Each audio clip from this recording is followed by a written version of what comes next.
Welcome to Brews with Brad. I'm Brad Bordelon, Business Development Manager with Property Masters. Today I'm joined with Jay Berube, co-founder of Better Who. Jay, for the listeners that don't know you, tell us how to pronounce your name first, and then second, what's your background and what's Better Who? What's that all about? Sure. Hey, thanks, Brad. By the way, this podcast, you ever see the show Drunk History? Yes! Yeah. This, Cheers to you, my friend. Are we going there? Are we going that deep? Last name's pronounced Berube. Most people don't get that. I mean, it just doesn't make sense. It should be pronounced Berube. But my family, we're from Northeast Massachusetts, and there's this accent. So it might just be the accent. Who knows? Yeah. Interesting. But yes, I am with Better Who. I'm one of the co-founders, myself and my good friend Matthew Tringali. And we serve mid-size property management companies, and we help you transform your business to have a self-managing team and to build a business that provides you with the freedom that you want, right? Get you out of firefighting and all of the pain in the rear end stuff that happens on a daily basis, and have your team become leaders and have them do that. Very cool. Very cool. Talk to me about the coaching side of things. How'd you guys get into that?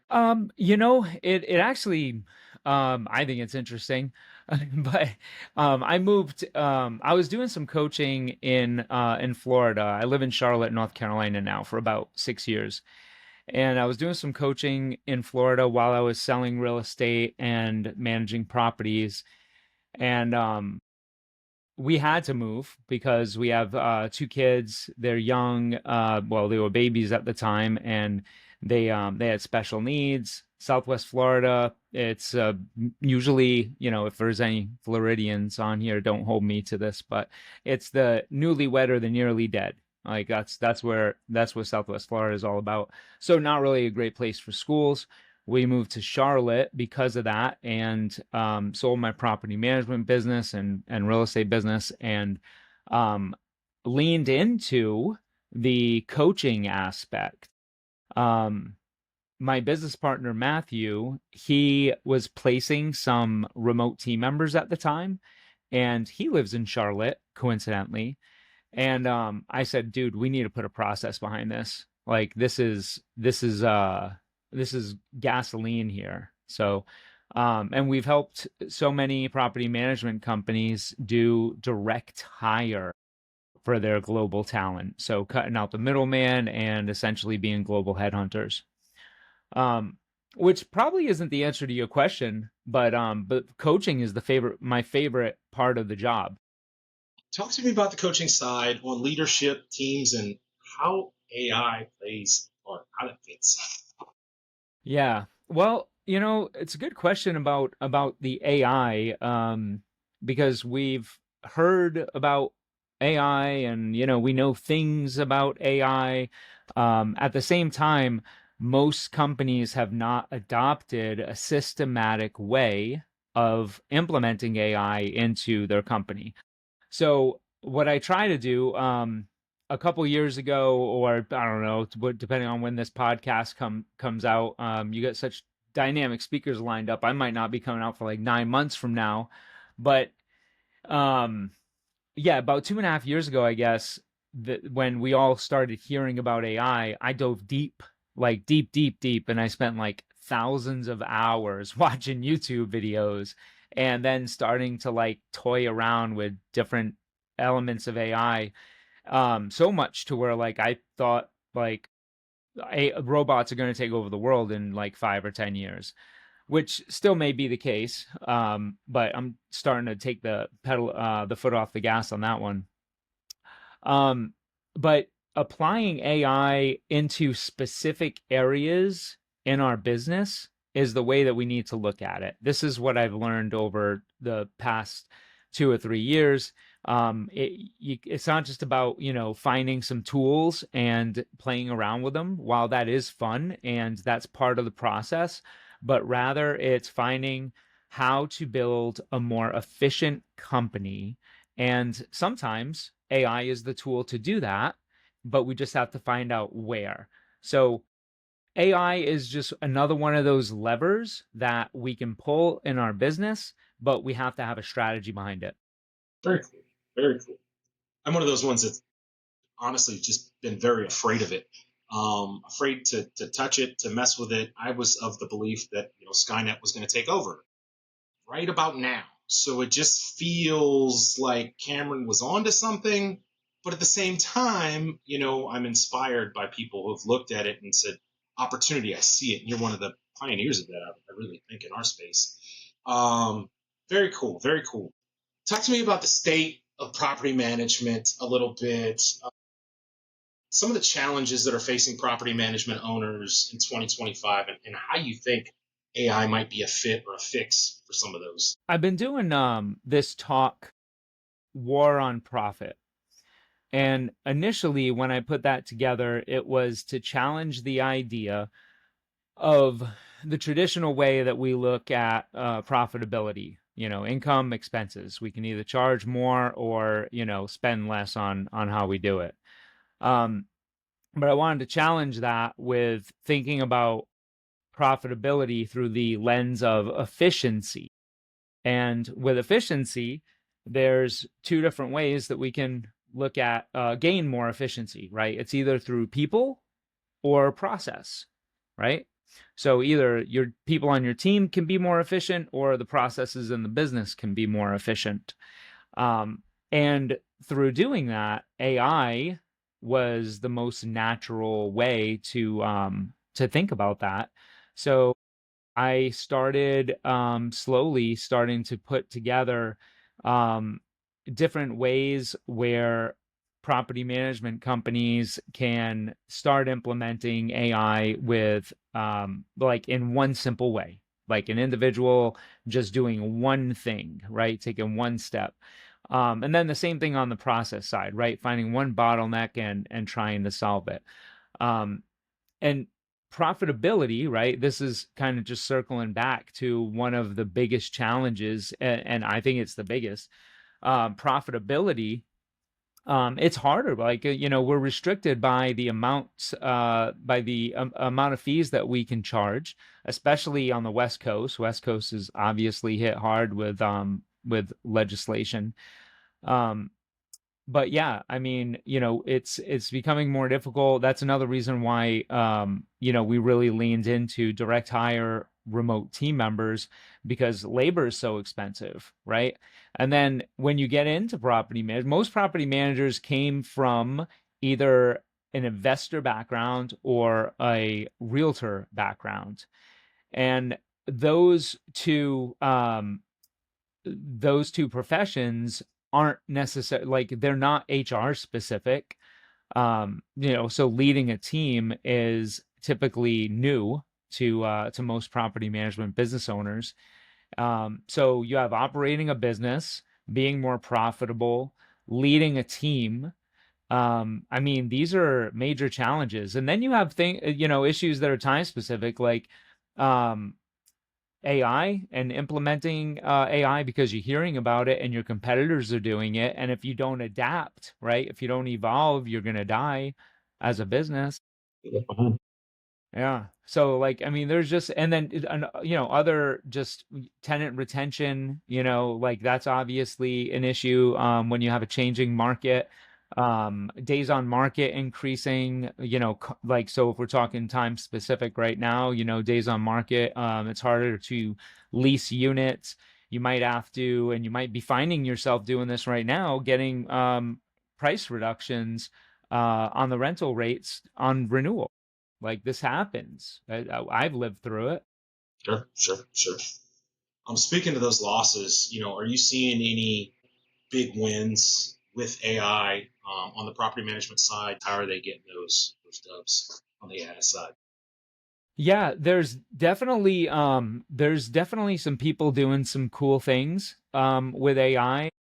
Again, they probably started small, right? It's you have to have the who on your team, so you got to figure out who owns AI because everybody has to own an outcome.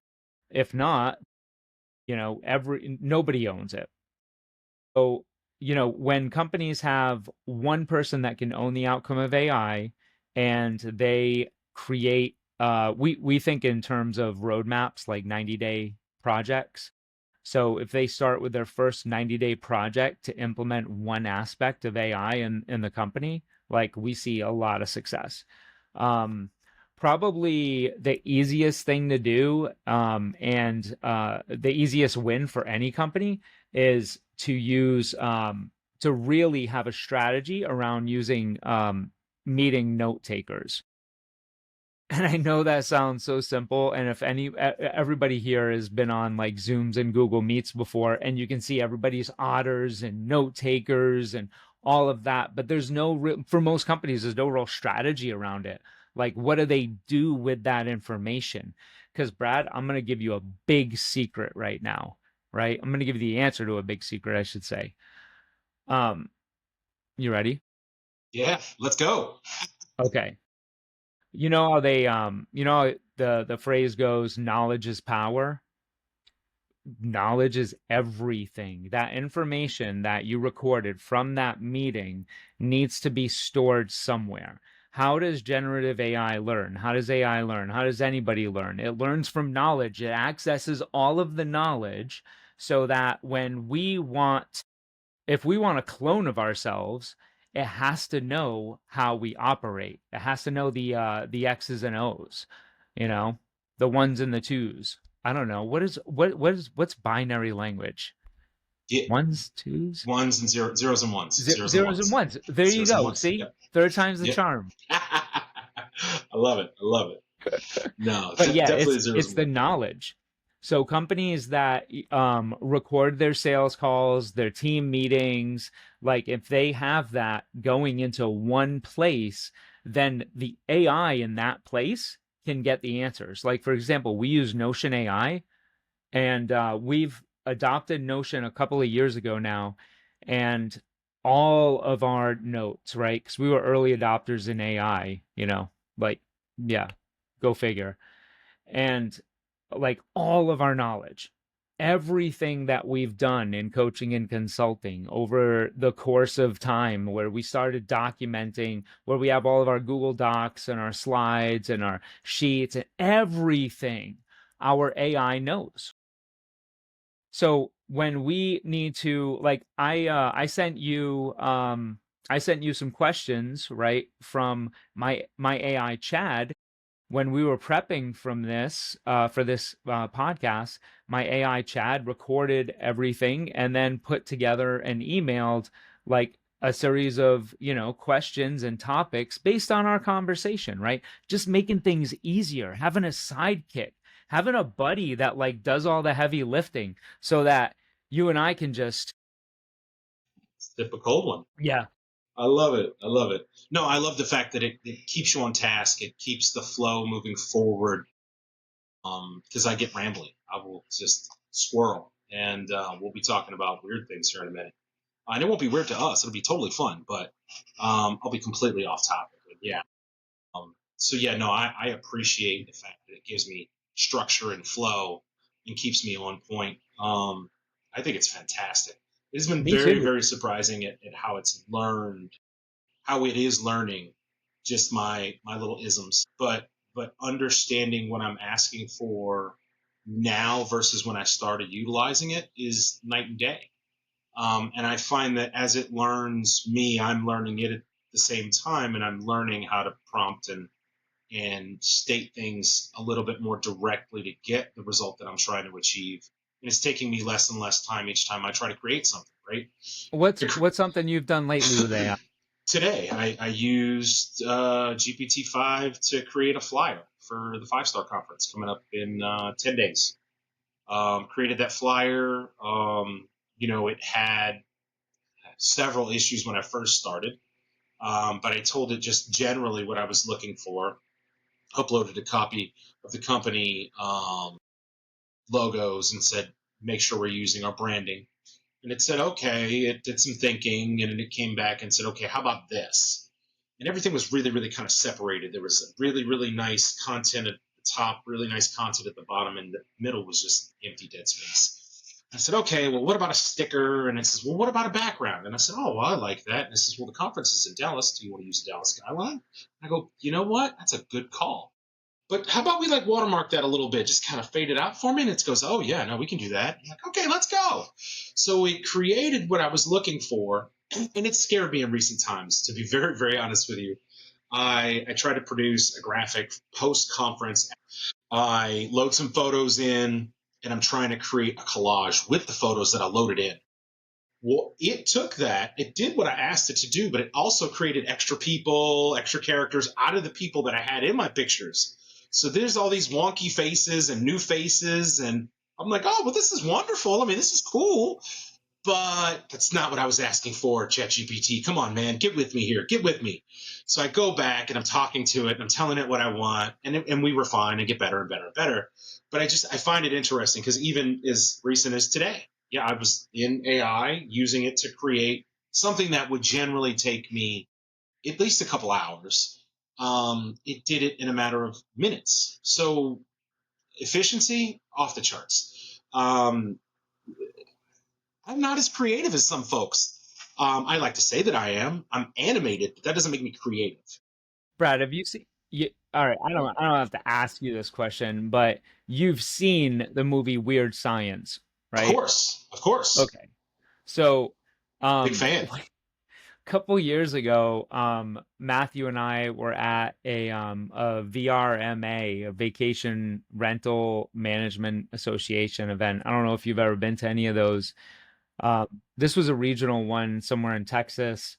And so when we travel at times, like we'll share a room, like we're buddies, two beds. And so we were chilling and we were talking. Well, a couple things happened. Number one is we realized we discovered hallucinations at that time, and not the psychedelic kind, but AI hallucinations. No, that was a long time. I discovered those hallucinations a long ago, Brad. Yeah. Tie-dye shirts, Jenko jeans. The Jenkos. This is a problem that I run into where I think everybody's heard of the thing that I know, like hallucinations. I assume everybody's heard of AI hallucinations No. before when it's not true. Not everybody lives in my world. So thank you for reminding me of that. So AI hallucinations is when AI will just make up things, like so. For example, we were using Claude, which is a another tool similar to ChatGPT. Now, if no one's heard of ChatGPT, then like probably just turn off the podcast and watch one from like 3 years ago.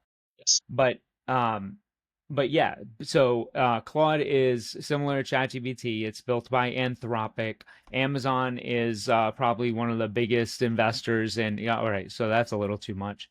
But yeah, so anyway, Claude, we were asking questions about the attendees because we don't typically work in in the rental space, in short-term rental space. So yeah. So what the is it VRMA? Vacation rental. Yeah. So we're not typically in the short-term rental space, and we were asking like what are the main problems of the rental, the vacation rental attendees here. And who makes up this crowd? Like what do we need to be talking about with them? So we're asking these questions and Claude starts giving us these very specific answers, like there were 435 attendees last year, and like giving us these stats. And I was like, Matt, I'm like, dude, this sounds real promising. And he's like, dude, I'm calling BS. And I'm like, what are you talking about? Like, because I didn't know about hallucinations at that time. So he's like, he's like, where are you getting this information from? And Claude all of a sudden starts apologizing. Like, oh my God, I am so sorry. I made that up. I did I have like that's not really pulled from anywhere. I was just giving you that information. And I'm really sorry again. So, and it wasn't didn't just stop it didn't stop there. Like then after that we're still asking other questions, and it's like, hey, from a while back, where where I wasn't telling you the truth, I just want to again tell you I'm sorry about that. And I was like, Jesus, man. Like that's when we first discovered hallucinations. I've But only read about it, but I've never seen it. why are we talking about hallucinations? I think I experienced the hallucination because it added people that weren't there. Okay, yes. And the other important thing that I was going to mention that connects to weird science. This is what happens when you do drunk history brews with Brad. So weird science and Dallas, Texas for the VRMA show. So Matthew and I, we believe that most companies, well, we don't believe, but most companies we talk to, and including ourselves when we first started, don't have documented policies in place, don't have processes implemented, right? But you have to do the policies first. You have to have this information, this knowledge. So Matthew and I had this vision that we wanted to help property managers put that knowledge together. So, I started playing around with some GPTs, building GPTs. So that's basically a chat bot that you can build within Chat GPT. So I started building that, feeding it some knowledge and asking some questions, and wanted it to ask conversational questions to extract the policies out of your head, right? It's like that tribal knowledge. So anyway, we like about a year ago, we really started leaning into that, and we're like, no, no, no, we need to build this thing. And I'm like, okay, well, this thing needs to have a persona, right? So in so I don't know how she ended up. Her name's Betty. Betty who? And I don't remember. I think I just described her, and I showed her to my wife, and she goes, "That looks like my mom." Like, what? And I'm like, I'm looking at her, Betty. I'm like, she kind of looks like you. So I really enjoyed bringing Betty to life because Betty Who is our AI powered coach that by the time this podcast um, ends up being published, Betty Who will be alive, and people will be working with her. And what Betty does is Betty will conversationally ask you policy questions, and she'll go through and she'll document hundreds of policy questions, but she'll do it in a way to where you can pick up and leave off at other times, and she'll ask you like when it comes to maintenance, right? So she's not going all over the place, and she'll ask you the questions that need to happen and then the follow-up questions too. So like for example, do you take on new doors that have tenants in place? Right. And if the answer is yes, then she'll ask you, okay, well, what do you require at that point? Like what additional documentation you require? And she'll just ask all of the questions. She'll document that, and then your team can ask Betty instead of asking you. So, hey, when is rent considered late? Is it on the 5th or the 1st, right? Just instead of your team member asking you, just ask Betty. Ask Betty. Ask Betty. Betty is, and when Betty came to life, um, I said, okay, so I got an image created of her, and it took me some crafting, right? So, just like with your flyer, took me a lot of different tries. And then I finally got Betty, and I'm like, shit, I just have one image of Betty. Like, I need a lot more. I need Betty working out.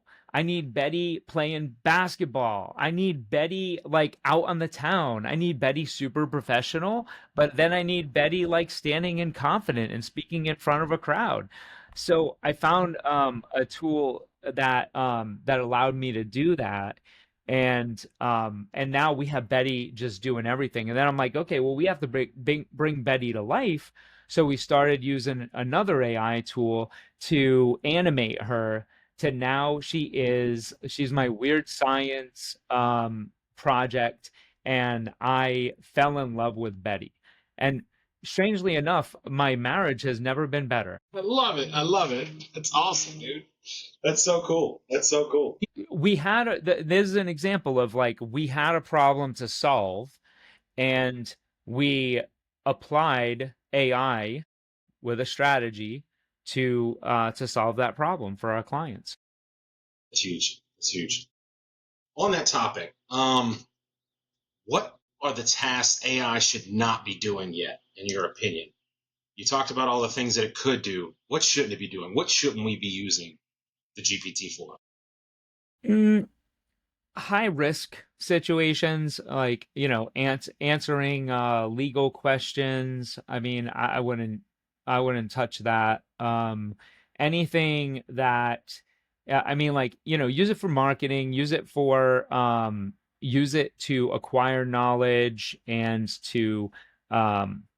and to get knowledge. Use it for maintenance, right? There's maintenance related AI out there. There's Z inspectors doing a lot of cool things with AI as well, um, for AI powered inspections, rental analysis. Utilizing an AI tool, I think rentfinder.ai, they've been great. But like, yeah, I mean, high risk situations. Um, and I would highly recommend to start an AI company playbook, right? And it can be, here's the starting point, right? Just create a doc that says AI company playbook. That's it. And then when you decide that you want to use something or not use something, then just put that note in there. And then you build it out from there. Because things that are high risk, you want your team knowing not to do those things. And guess what? You want something even cooler? Like, again, we use Notion, all of our knowledge, right? And Notion connects with Google Drive. It connects with all of our other places that we do business as well. So it knows all of the things. And when we start an AI company playbook and it's in Notion, now anyone that needs to know what are the high risk situations with AI in our company or whatever, right? They can ask however they want. They just type it into the chat and Betty will answer for us. Awesome. Awesome. Talked about a little bit about my fear of using AI, but talk to us about the barriers you see to adoption in AI. What is stopping people today? Talk to me about your kind of beliefs on that. Yeah, I think most people watching this, hopefully you don't have this problem, but I find that um, coaching clients, when they come to us to solve a problem, there's typically a couple of other problems that need to be solved first. And number one is capacity, time, having enough time to do anything, right? So, since most business owners don't have enough time or don't know what to do, then they're never going to be able to like get their head above water to have a strategy around AI. Like, so time is definitely a big issue. Yeah. Um, Number two, change management. I mean, how many times um, a business owner comes back from a conference and they're like, "Hey, all right, team, I just learned all these things. I just signed up for these 4 softwares and let's go." Well, the team isn't ready and excited to like just jump on board, and that's change management, right? So, leaders just not being able to get the team on board because it's hard to make anything change, right? Like we all resist change. Um, Third is how does this fit within my tech stack? A lot of people don't know that right now. And the answer is it's fun, it's trial and error. Like if you have the geek on your team like me, um, I mean, that's the fun stuff. Like we have geeks on our team, and one of those geeks, my one of my favorite people, Val, she is in charge. She's built Betty. So she's one of our remote team members. Like almost all of our teams are remote. She took on an interest in building AI and tech, and she built Betty. And it's just a lot of fun playing around and seeing like, okay, well, how does this fit? And if you have that person on your team, great, challenge them. If not, like really consider hiring that person. So like not knowing where it fits in the tech stack, and then the last big barrier that I'm seeing right now is again back to the reason why we created Betty is to document the way that you do business, document your policies, your SOPs. We should do a rapid fire tool, AI tool problem solution later, like, hey, what kind of what do I do if I want to edit videos faster, right? Opus Pro. What do I do if I want to document SOPs? Use Loom AI, Loom AI. Super easy. There's other tools that do that, right? That solve that problem, but Loom AI is so easy. Literally on a computer, you just do the thing that you're doing, and then Loom AI will take screenshots and record. It will record it as well. It'll document the steps that are being taken, where you clicked, like super, super effective. But yeah, not having that document, the knowledge documented. Hey, so we were talking before about doing more and more podcasts and talks, and like as you continue down that path, there's like a level of comfort, right? Because you get better and better. Um, Right? the 5-star event that you're talking about, is that a mortgage industry event? Yeah, default mortgage services. Okay, so they had me on a panel last year at their event. Do they do one event or multiple events? So their core event each year is the 5-star expo, 5-star annual 5-star conference and expo. They also have their government forum. They have some smaller ancillary conferences, but the big player every year is the 5-star conference. Well, That's the I'm one gonna we're s- going to in 10 days. I'm gonna say that that's the one that I was on a panel on. Okay. Just because Okay. I don't know the other ones. So I was on a panel on that one last year, and Um, one of the questions I just didn't like not that it wasn't like a well, actually, no, it wasn't a good question. It would have gotten me in hot water, I think, right? And I didn't Ooh, want to redirect it, so I was just like, pass. I love that. That's it. I was like, pass. It's like, it's No, like, it's like, just what do no. you mean? And I said, next question. I may take that mid-session. That's I, awesome. I I yeah, appreciate that you had the gumption to do that. You know what? Sometimes you just have to know just to be quiet. Sorry, I don't have an opinion here.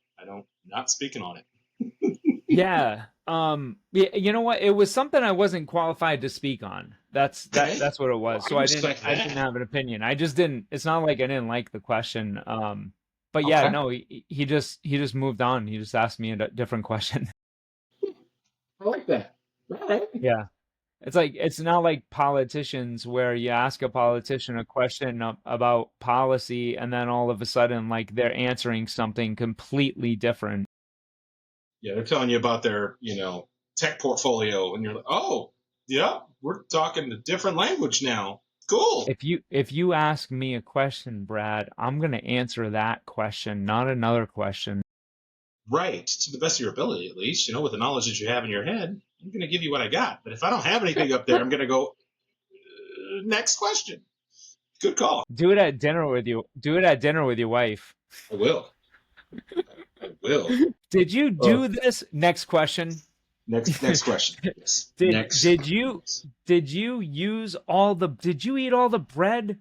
Or I don't know what your wife Yeah. says What to what you. would be I what don't would know she be what she said. cross about? Did you eat all the bread? No, it Yeah, did you wasn't. eat all the bread? Did you drink all the milk, Bradley? Next question. Next question. Moving right along. No, it would be, did you eat all the Fruity Pebbles? Well, maybe.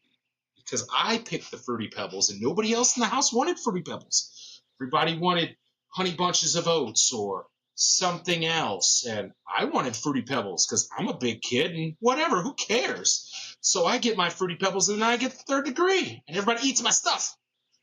Brad, you know how when you like watch a YouTube video, you'll sometimes see the like a hook, like a cool part of the video, like actually at the beginning of the video, Yes, yes, to like reel you in. yes. You should do that with the bread and the milk. I think I should. Yeah. That was that was Talking, a good talking one. about bread and both. Next question. Next question. With that look, yes. All right, How I'm to going to use that pass. clip. I'm using that clip. I'm using that clip. That's solid. Vlad, All right, pop it another brewski. tell me a problem you have and I'll tell you how I'll solve it with AI. Ooh. My problem most days is not being able to find contact information for the people I want without having to pay for a list from this company or that company. Is AI intelligent enough to go Who are you trying to contact? to everybody? What are you talking about?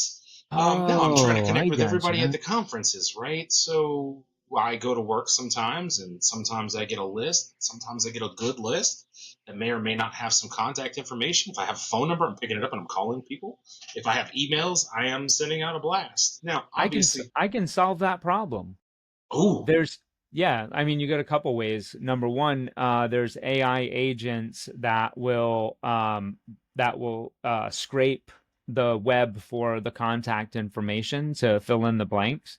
So there's AI agents. If you ask, do you have a ChatGPT account? I do. I have a paid Oh, account now, as of like okay. 2 weeks ago, dude. It's the easiest way to connect the information, right? So use ChatGPT, using ChatGPT like you would use Google, and ask ChatGPT like what are to search the web for some of the best tools in order to solve that problem, and ChatGPT will give you that answer. That's the way you would ask that question. Then there's also LinkedIn. There's some connectors to LinkedIn that you can use, and that will search for those people as well. My wife, who is, by the way, um, look, I've always known how smart she is and wonderful and creative and beautiful, but I did not know how smart she was when it came to AI because before she's working at Better Who now, and this is like effective a couple of months ago.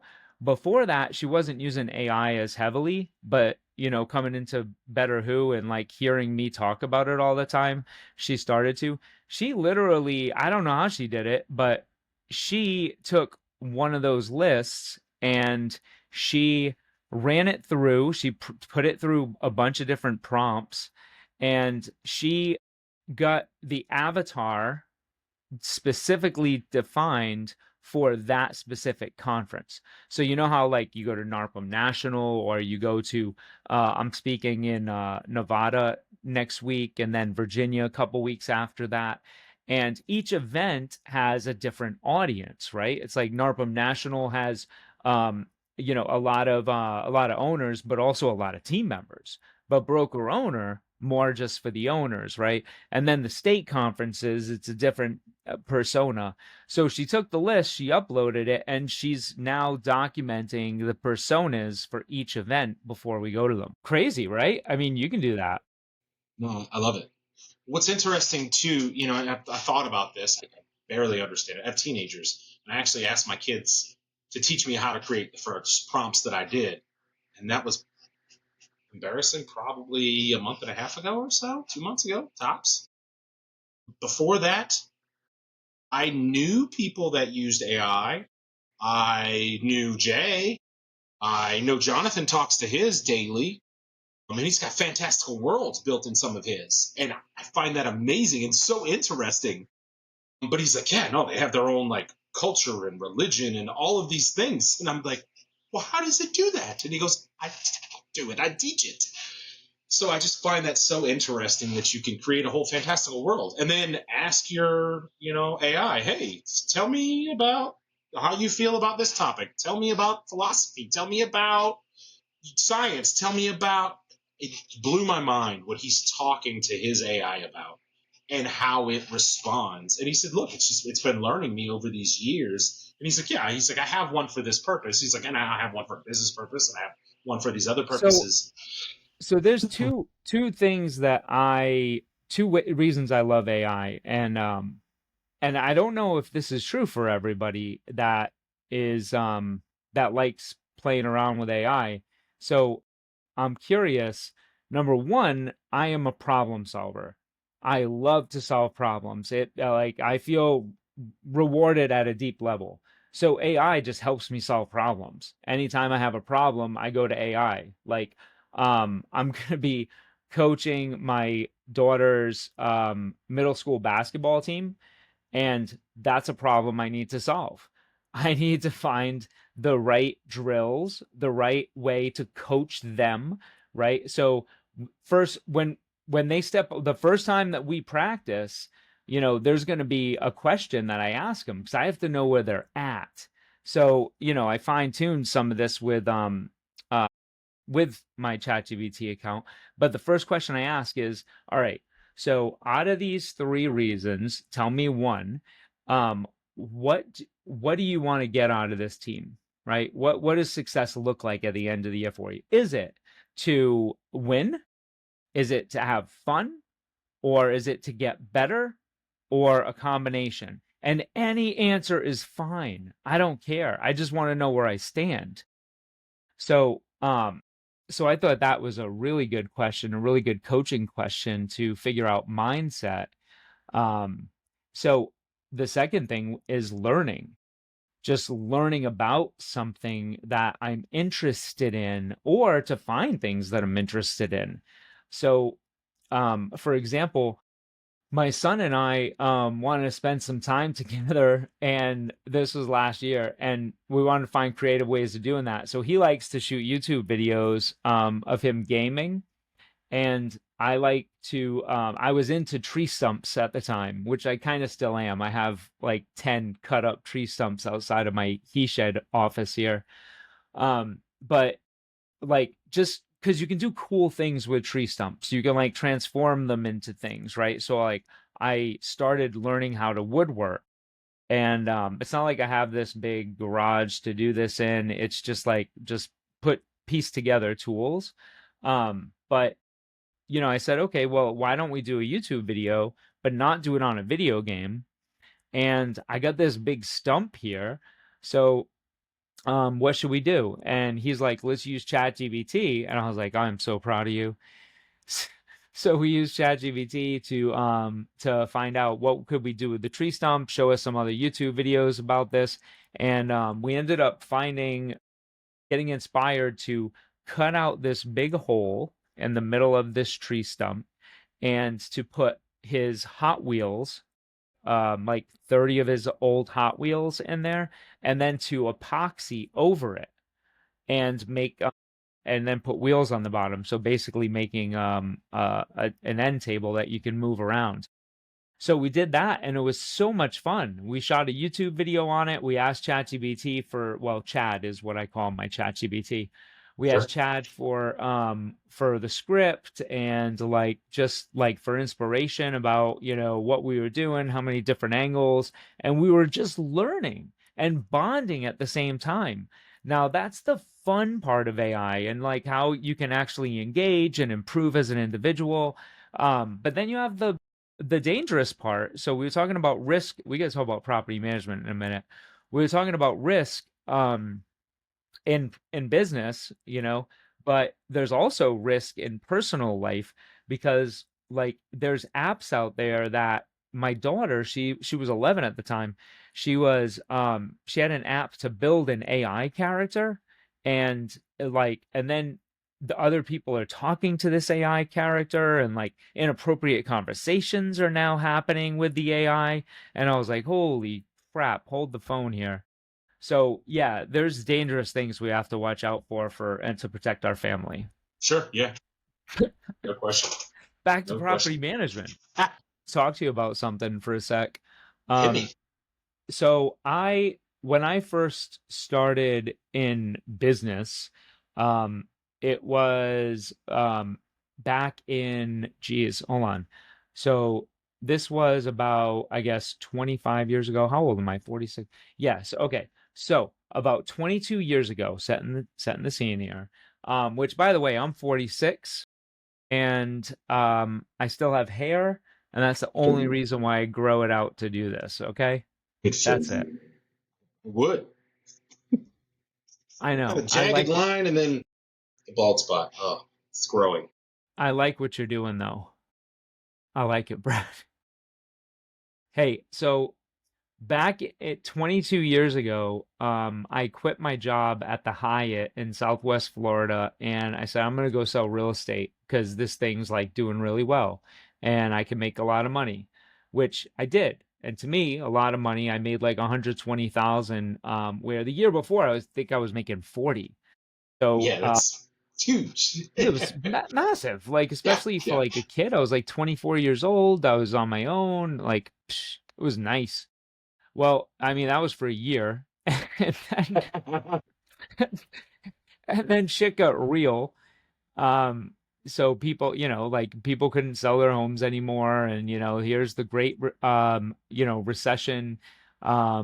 It just, people losing their homes um, and people not being able to sell. So, hence starting the property management business, right? I was just like, okay, if you can't sell, then maybe we should just rent it out. So we did, right? So I started building the property management business. But in order to do that, I now had to talk to a lot of people because the business wasn't just coming to me anymore. But I had to like start doing outbound calling, and that's where what I had to start. I really sucked when I first started, but that's what it took me like 6 months to even get decent. It took me 6 months of pounding the phones, calling expired and canceled listings to even get an appointment. 6 months of 3 hours a day, 15 hours a week, Bradley, of making outbound calls with a script to get an appointment. I don't know how I lasted that long. Like, that was some friggin' dedication.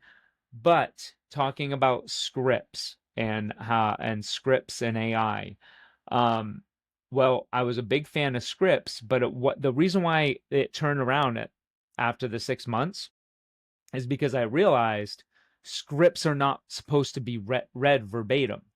Like, I didn't realize that. I'm like, they're just an outline. So then I just, I was just more, I was me, right? I adapted it to me. And it's, then I started like really like leaning into like being a sales coach. That's where the coaching journey, started. Nice. Very cool. Very cool. I like Yeah, that. I like that. scripting. I have I have Scripting. this I have this 100-page script book that I used to sell. I had the expert scripts book, the objection crusher cookbook, and the what was it? The conversion cookbook. Yeah, something like that. I love it. That's awesome. That's awesome. Seller conversion playbook. That's what it was. Okay, okay. You got to Yeah. find a way to win, man. It's a numbers Yeah. game, especially when you're in just raw straight sales. Pounding the phones, man. That was the old school way. I mean, now most people pound emails because rarely can you get someone to pick up the phone. But if you can, that's it's always. I think it's better to connect with someone over the phone. But if you can't, then we're all doing the same thing. We're quickly getting an email, quickly responding, and moving on to the next. And a lot of us have AI helping manage our emails now too, which is a Hell game changer, yeah. I believe, because that's Oh something my we've God. done for the past 40 years, and it's been a talk talk struggle. about talk about an art that if you get good at this, it will save you so much. It'll save you like a significant amount of time, and all you have to invest is probably, I don't know, 10 hours. because like that's might be, I don't know, that's my guess of how long it would take the average human to like get good at using a tool like Superhuman, or just any email template where you can use AI. So for example, shit, it's on Gmail now, but like, getting Is good at it is the point. Um, I use this tool Flow, so I don't like to type. But talking to text, that was how I used to do it. But now I have this tool on my computer and my phone where I just hold the function button, and everything I say is now getting transcribed, but it's even getting formatted, right? So I'll do that in my email. This is my little mini workflow.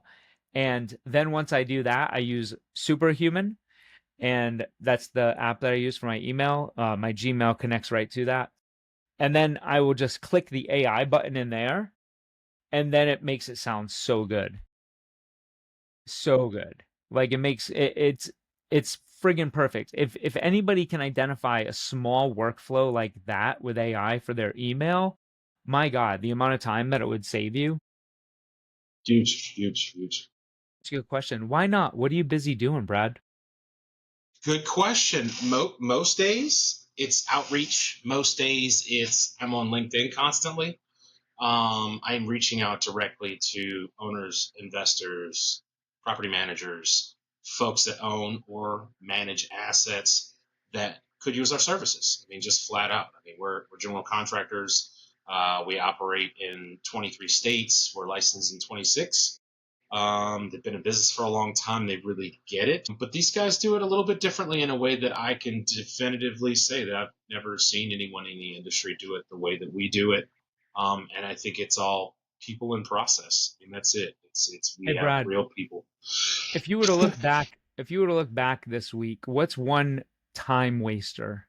What's one place where you just spent too much time, or it's like, I really shouldn't even be doing that? Scrolling, looking for opportunities for contacts. I think a lot of that can be. I think I can teach AI to do that, to just bring me the opportunities and say, "Here's your list. Go through this and let me know what you find." It's a massive time suck. So then how do I and again, it's just not even knowing that the tools are out there, right? You have named at least three different AI tools that I've never even heard of.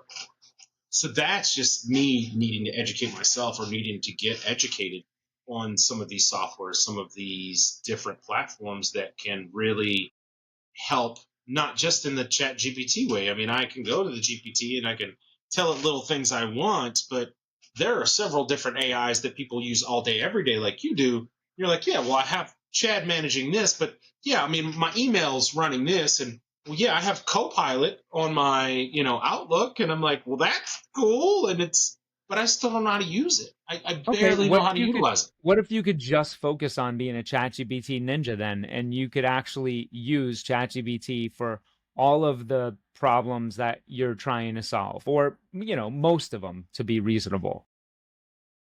So, with that information, you can take this transcript from this podcast recording, since I asked you those questions, and extract your genius, your knowledge, and you can just upload this transcript into ChatGPT and just say, go to the part where we were talking about this thing, and give me three different AI tools that could help me. Or better yet, Brad, if you could go to anyone to solve this problem, right, who would it be? This problem, Yeah. I would call you or Jonathan, people that know AI better than I do, or the So perception of, right? so let's not even say to have an AI solution, but to even just think through the how to solve the problem. Think of one of the smartest minds, like Steve Jobs or Bill Gates, and just say, channel your inner Steve Jobs, and how would I think through solving this problem, whether it's with AI or something else, right? So getting conversational, making ChatGPT your buddy, right? Like my ChatGPT is my Chad, and I'll just ask Chad the questions, and it gets to know me and then feed it information.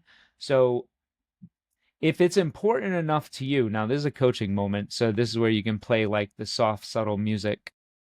if it's important enough for you, Brad, to use your time more wisely, if you cherish your time, if you value your time, Bradley, as much as maybe you think you do, right? Then maybe you'll take this transcript and you'll put it into your chat GPT and you'll find that solution. I think you might be right. And I don't think AI is necessarily going to take the reins and do the work. I feel like if it can be used as a tool to make me more efficient, it's lights out game changer. I've never been Um, the smartest person in the room, but now I have the smartest person in the room with me, right, right. Backing and you that's up. powerful. Yeah, Yeah. I love that. I love that. That is powerful. Hey, Good stuff. the new AirPods, the threes that are coming out, those you can now, if you have two people, I don't know, maybe you know this, but if you have if you're talking to somebody and they have their AirPods 3 as well, I can talk to you in Spanish and you can talk to Yes, me in German and and we like could I'm hearing understand it in English. Yeah. bananas, man. Like that is freaking sci-fi shit. Yes. Yep. No, it's reality now. But yeah, no, I mean, it's breaking down barriers globally, right? I mean, when you can communicate with everybody, there are no more walls, proverbially. Or that's the thought. Ooh, stupid question. Are you, when we talk about talking to the AI, are you physically talking to it or are you typing? Stupid Um question. No, that's not a stupid question at all. It's actually a very good one. I don't do the voice because it keeps cutting me off. Like Ooh, sometimes it takes me a couple seconds to like think of the next thing that I want to say, but it takes that pause and it doesn't give you very much time. And then it just starts giving you the answer. So for me, I use that app I was talking about before. It's called Flow, Flow, and that's where I just click the button and it says start flow and then I can just say whatever the heck I want and then I can just click it and stop the flow so it won't interrupt me. dude, I love that. It's I awesome. get to flow when I want to flow, Brad. I love it. I love it. Well, We dude, use um we use Descript and think of like the with Riverside or Descript or whatever, right? Like think of how much this would help property managers using a tool like this that are afraid to do video for their marketing purposes, right? There's tools like this that just make it so simple. That's the kind of stuff that I love to share. Um, so, Jay, thank you so much for taking the time today to meet with me, to talk with us about AI. Thank you for such a wealth of knowledge. I really, really appreciate you, man. And yeah, anything I can do to help and uh, push your podcast forward later, brother, please let me know. I'm all in and happy to help. Um, yeah, tell the folks what you're working on right now. Hey, thanks, bro. It's been awesome being on Brews with Brad. You haven't drank nearly enough, okay? This this this needs to be like milk and bread with Brad. Milk and bread. Call back. Love Um it. Yeah. So, no, thanks so much, man. I'm always have a great time talking to you, and I'm always glad to share and talk about AI and efficiency and all those things. Um, for anyone, I love coaching and I love talking to people and problem solving. So if you have a problem that you want help solving in your property management business, or if you want to find out more information about Betty Who and how she can help your property management business, just shoot me an email and have just have the subject be Betty, Betty. And you can email me at Jay at betterwho.com and just put in the subject line Betty and let me know if you want more info on how she can help you and how we can help your company. Awesome. Awesome. I appreciate that, Jay. So thank you so much for today. We appreciate you. Thank you so much for all the folks watching. And Have an awesome day.